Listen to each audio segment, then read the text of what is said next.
Тоа кажува дека имаме нарушување, реално нарушување на безбедноста на државата.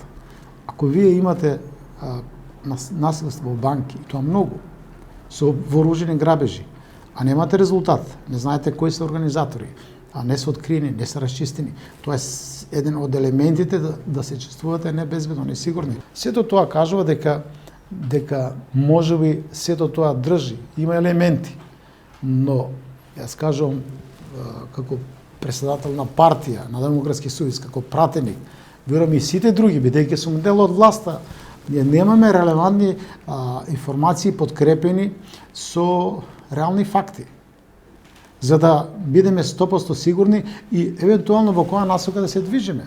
Вака не сте сигурни, сега една шпионска група 30, утре може друга ќе се формира. Господине, треба мене немам реална проценка што се случува во Република Македонија. И тоа е моето вака јавно обраќање во смисла на тоа, и ако има потреба нека процени владата.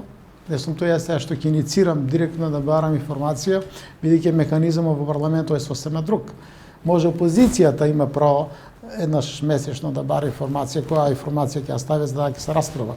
Но пратеник, поединец, нема таква деловничка можност. Може да иницира, меѓутоа ако нема претходен договор, таа нема да биде ставена на дневен ред.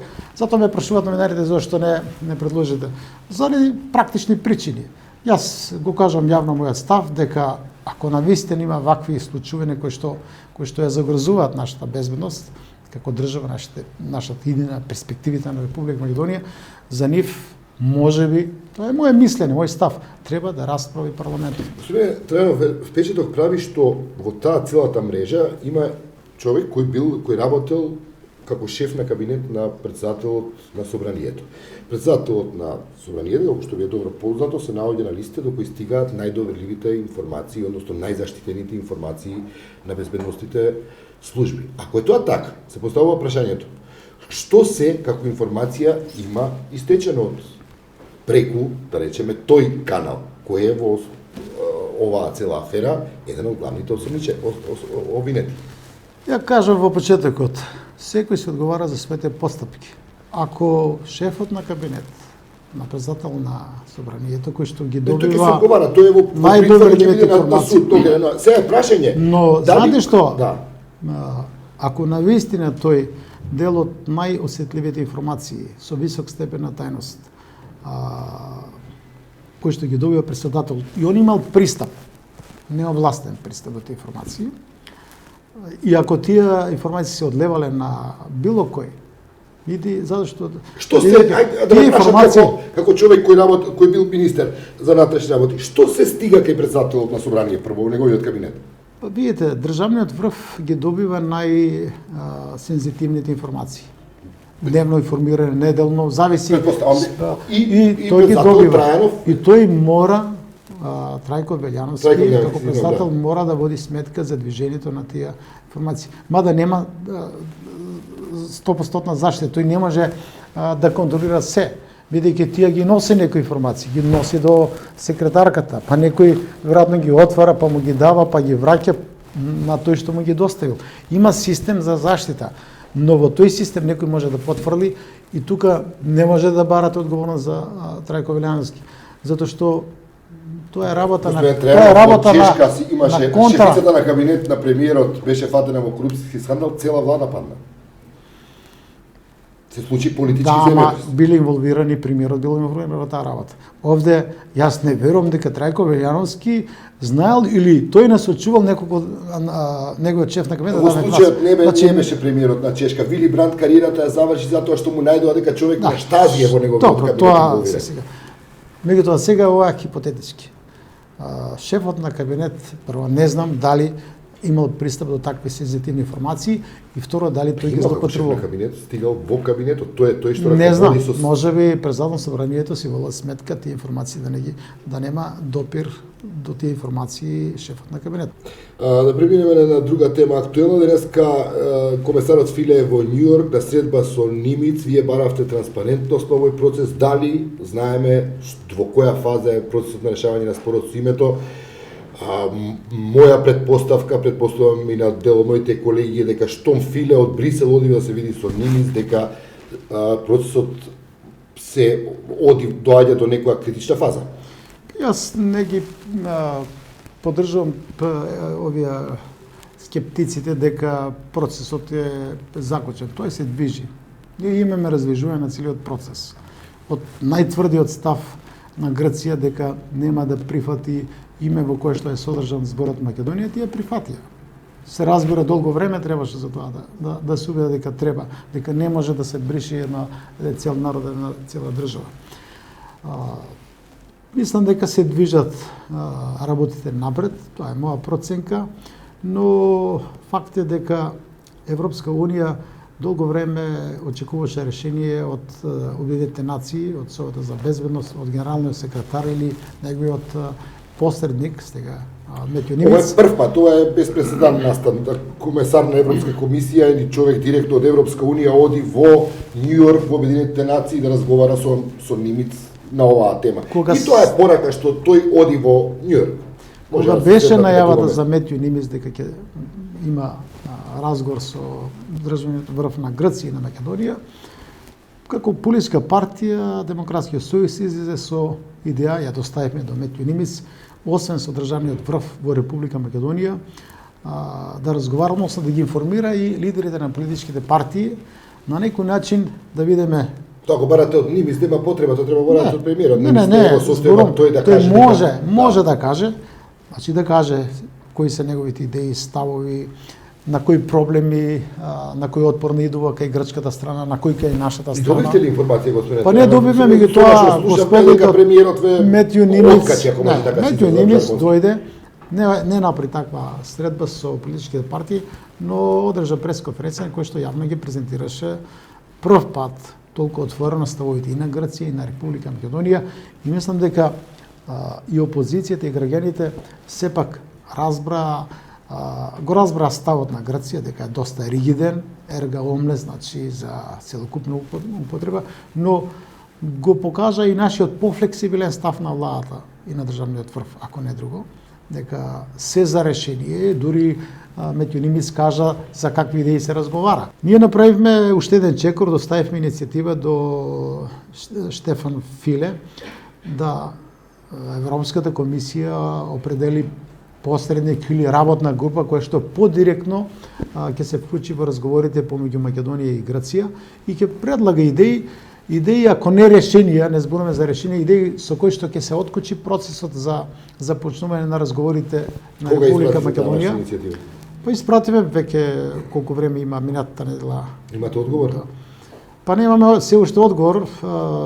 Веројатно еве денеска инсистиравме преку шефот на кабинетот на Штефан Филе да добиеме некој одговор. Сигурно дека ние не очекуваме денес, сутре.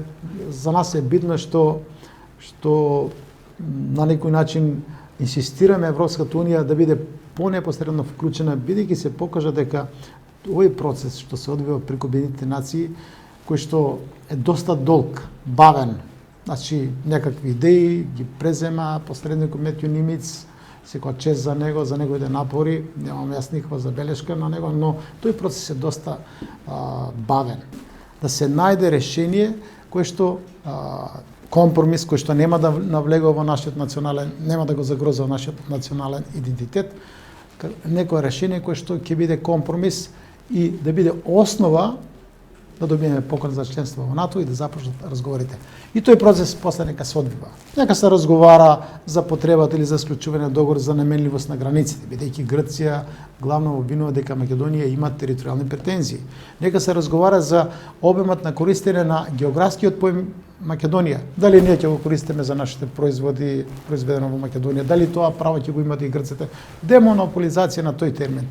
И се разбира, ќе се води разговор за обемот на користење на новото компромисно решение. Затоа може да траат разговорите подолго. Тој процес нека се одвива, се дури ние се подготвуваме, ги вршиме сите неопходни реформи за влез во Европската Унија. Немате ваша предпоставка дали до декември ќе се направи сериозен помак? Мислам дека ќе има сериозен обид од наша страна, од државниот врв, од владата да се поместат работите напред.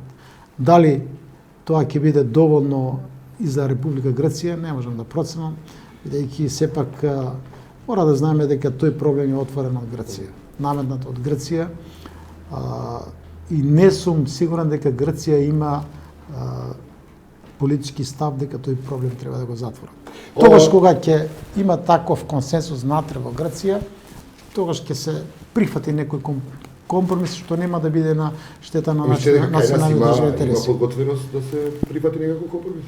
Мислам дека постои расположение да се прифати компромис, кажа во која насока да не го загрозува нашиот национален идентитет.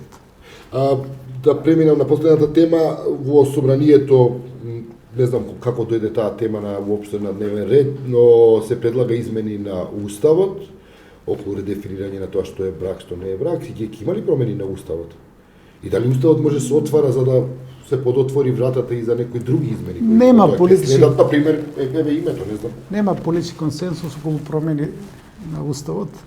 Ова ќе биде добра можност за расправа за ова прашање, да бидат информирани граѓаните преку медиумите, преку директните преноси, но засега, според тоа што разговараме на Комисијата за уставни прашања, ДУИ е воздржан, уствари не го поддржува амандманот за измена на Уставот, за промена на Уставот. ДПА е против, СДСМ е против, така да објективно немаме ние 82 пратеници кои што би гласале за промена на Уставот. Уставот. Ако е така, зошто воопшто се отвара? Чудно е Па, што можеби, коалицијата обид кај нас е- не сте се разбрале да направите математика, што Обид- правите за да... Па, знаете што, процесот Или ќе се се стави мало јасност одбива. таму, Може би одсуство. проценка е на предлагачот, бидејќи носите на овој проект е пратеник Владко Ѓорчев, може би е проценка преку презентирање на идејата, преку аргументирање дека некој од партиите застапени во парламентот ќе се предомислат и ќе гласат. Моја проценка засега во овој момент е дека нема да помене такви промени во Уставот. Господин Трајанов, за крај, дали се подготвуваат предвремени парламентарни избори, она што може да се слушне е дека такво нешто се мисли да се случи во март заедно со претседателските. Има еден феномен. Значи, прв пат партија што дошла на власт или партии што се на власт од 2006 година, постојано сме ние во офанзива, во кампања. И тоа не е вообичаено. Обично, штом завршат избори, престануваат активностите, ВМРО-ДПМН не постојан е практично во кампања. И по тоа, ако проценувате, значи, нема логика дека утре ќе има избори. Јас сум приврзаник на тоа, бидејќи добивме од граѓаните 4 годишен мандат, имаме програма за тоа, платформа, имаме рокови, сето тоа треба да се заврши. И после тоа да има избори.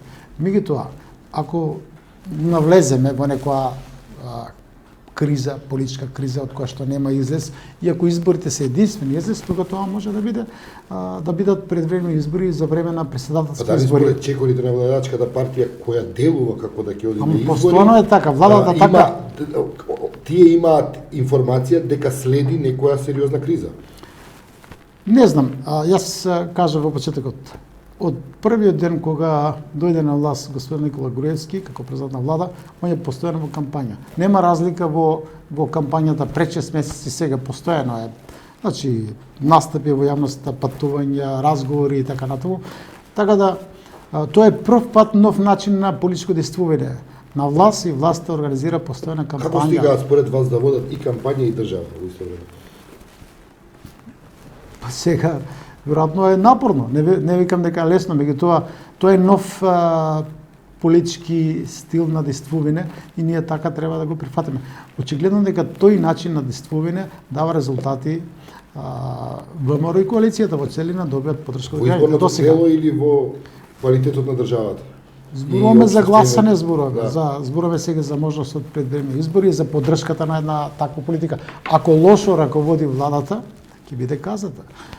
Главниот суд го носат граѓаните на изборите. До сега 7 пати постојано добива поддршка владеачката партија. И партиите што сме заедно со нив. Господин Трајанов, ви благодарам за овој разговор. Благодарам вас.